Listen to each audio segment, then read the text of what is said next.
వెళ్ళి చెప్పు, నేను వారి హృదయాన్ని మారుస్తానని.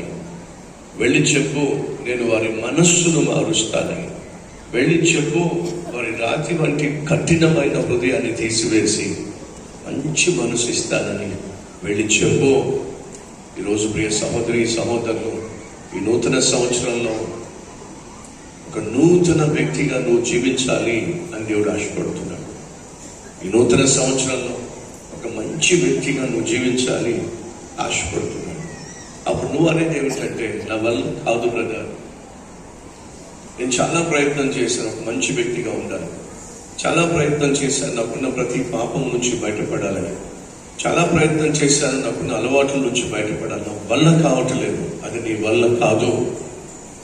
అది ఎప్పుడు సాధ్యమవుతుందంటే, ఇంజిన్ పాడైపోయింది, బోరుకు వచ్చేసి, బోరు చేసినా పనిచేసే ప్రసక్తి లేదు.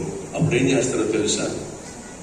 ఇంజిన్ మారిస్తే తప్ప మళ్ళా బండి స్టార్ట్ కాదు అన్నప్పుడు ఇంజిన్ మార్చే ప్రయత్నం చేస్తారు. పాత ఇంజిన్ తీసేసి కొత్త ఇంజిన్ పెట్టారనుకోండి, బయటికి కారు ఓల్డ్ కారే కానీ ఇంజిన్ మాత్రం కొత్తది పెట్టేసరికి భలే స్టార్ట్ అవుతుందండి. యాక్సిలేటర్ ఇవ్వడం ఆలస్యం, రైమని వెళ్ళిపోతుంది. బట్ బయటికి మాత్రం ఎలా ఉంది? పాత కారే, కానీ ఇంజిన్ ఏమిటి? కొత్త ఇంజిన్. ఇప్పుడు ఎలా వెళ్తాం చెప్పండి? దూసుకుపోతుంది. నా ప్రభు అంటున్నాడు, ఈ నూతన సంవత్సరంలో నేను నీకు నూతన హృదయాన్ని ఇస్తాను.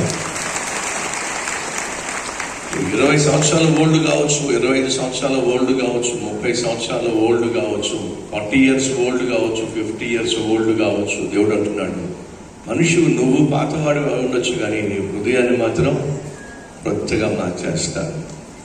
దానికి నువ్వు చేయాల్సిందల్లా ఒకటే, పాత జీవితాన్ని వదిలిపెట్టేసి. ఒకరోజు నెబుకద్నెజర్ అనేటటువంటి మహాచక్రవర్తికి, మహారాజుకి కలొచ్చింది. ఈ ప్రపంచాన్ని చాలా సామ్రాజ్యాలు పరిపాలన చేస్తాయి. అందులో మనకు తెలిసినటువంటి ప్రాచుర్యంలో ఉన్నటువంటి సామ్రాజ్యం రోమా సామ్రాజ్యం. రోమా సామ్రాజ్యం యేసుక్రీస్తు ఉన్న రోజుల్లో ప్రపంచాన్ని పరిపాలన చేసింది. ఇక మనకంటే కొంచెం ముందు కాలంలో ప్రపంచాన్ని పరిపాలన చేసినటువంటి రాజ్యం ఏంటి చెప్పండి? బ్రిటిష్ సామ్రాజ్యం. ఈ బ్రిటిష్ సామ్రాజ్యం ప్రపంచ నలుమూలలకు వెళ్ళి పరిపాలన చేశారు. కాబట్టి సూర్యుడు అస్తమించని బ్రిటిష్ సామ్రాజ్యం.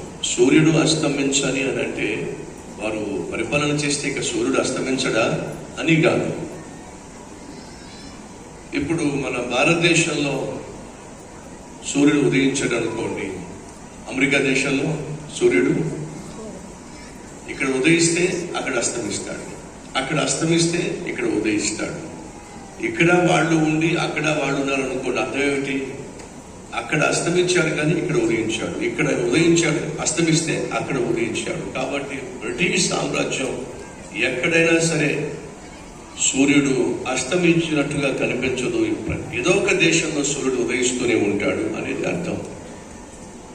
మనకు తెలిసిన సామ్రాజ్యం